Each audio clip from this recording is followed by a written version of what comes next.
What a week it's been if you're a sports fan. The U.S. Open comes down to the final hole. The NBA Finals go the distance, and the NHL Finals look like they're going to do the same thing. As for local sports, let's just say they held on to their end of the bargain. Salem Stadium, home to the Rochester Rhinos, is a sports fixture here in Rochester. The Rochester sports fans are hoping that the addition of the Western New York Flash can create excitement and fill these stands. Jiva Theater, usually the home to Hamlet, Macbeth, Romeo and Juliet. On Friday, it played host to a whole different drama, the drama of the Buffalo Bills off-season. The Bills mean business.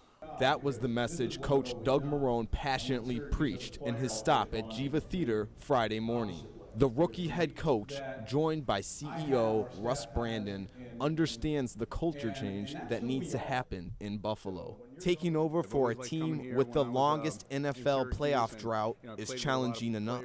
Add in the growing worries that the team will be relocated, and suddenly Marrone has quite the load on his shoulders. He understands that the Rochester fan base can play a crucial role in keeping this team in Western New York. We're consumed with getting this team better and winning football games. And it's very difficult, through the media outlets that we have up in Buffalo, to really get the message across at times around the state. So, for us to come right, really into our backyard here in Rochester, it's outstanding. Marrone embraces the challenge bestowed on him. Born in Brooklyn, his first head coaching gig was at SUNY Cortland in central New York. He worked his way to the NFL ranks as an offensive coordinator for the New Orleans Saints, playing a pivotal role in the team's 2006 NFC Championship run. Most recently, he's turned a struggling Syracuse University football program into a two-time Pinstripe Bowl winner.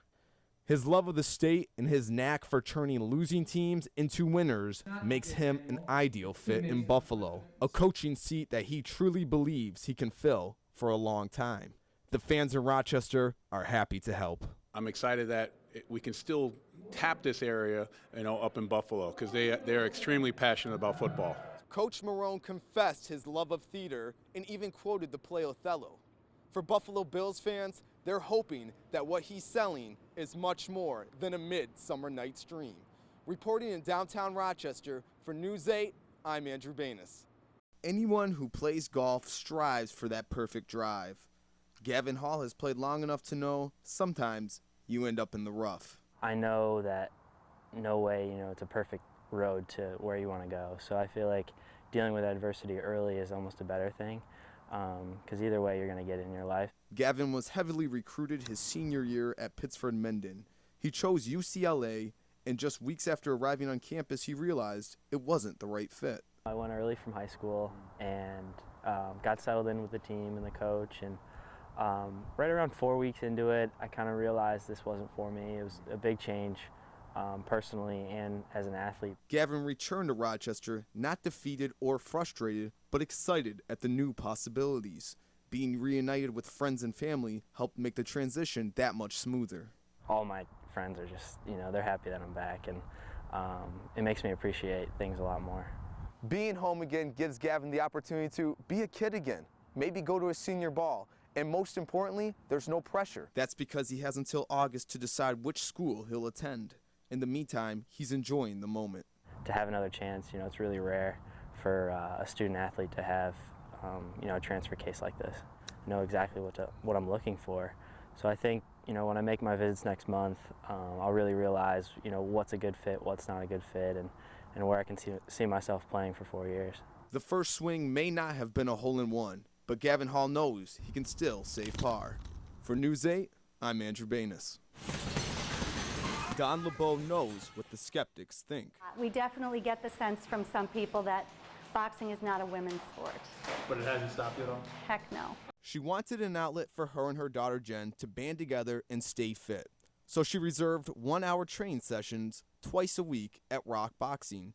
Soon Jen began recruiting friends from school. It just sounded like an absolutely amazing thing to do. And I went, and it was the best I've felt in a long time. So I'm like, I just need to stick with this. So I just kept coming back, and I just haven't stopped since.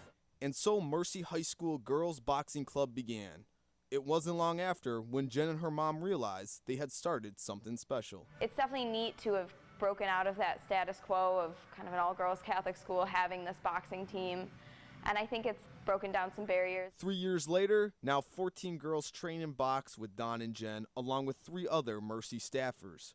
Coached by Dana Chubb, an ex-amateur boxer, the all-girls club is believed to be the first of its kind in the entire country, something Coach Dana is proud of. Boxing has always been with female, it just hasn't been out in the open. So now it's out there and people are realizing it's not just about getting your face bashed in, it's about the fitness part. For these girls, boxing is about so much more than the knockout punch. It's about bonding, sisterhood, and knowing how to take a shot, and not just the ones taken in this ring. I want to make them boxers.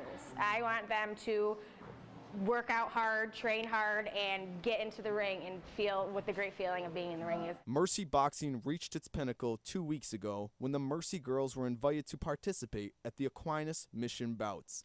They believe it was a major step for the program. And competing with the Aquinas girls is what convinced our school to actually kind of announce that boxing was a club at Mercy or was a sport. Just like being in the ring, the path to success has sometimes been difficult, but the progress has been more than worth it. And when I joined boxing, everything changed. I gained so much confidence in myself. I gained more friends. I had a place to be. And it's done so much for me. So skeptics beware. For News 8, I'm Andrew Banas. Imagine growing up a die-hard baseball fan, dreaming of watching your favorite players play and even getting the chance to meet them. For one local fan, the dream came true. The Buffalo Bills know if they want to start winning in this league, they need a quarterback. And with Ryan Fitzpatrick proving he's not the answer, they turned to the kid from Florida State, E.J. Manuel. Jim Boeheim has seen a lot of challenges throughout his historic career, but none like the one he faced this season. After losing 4 starters from the Elite 8 team a year ago, this team looked like it would be in a rebuilding year. Instead, it's been a Final Four run for the young Syracuse Orange. Reporting for Sports at News 8, I'm Andrew Banas. Have a terrific day.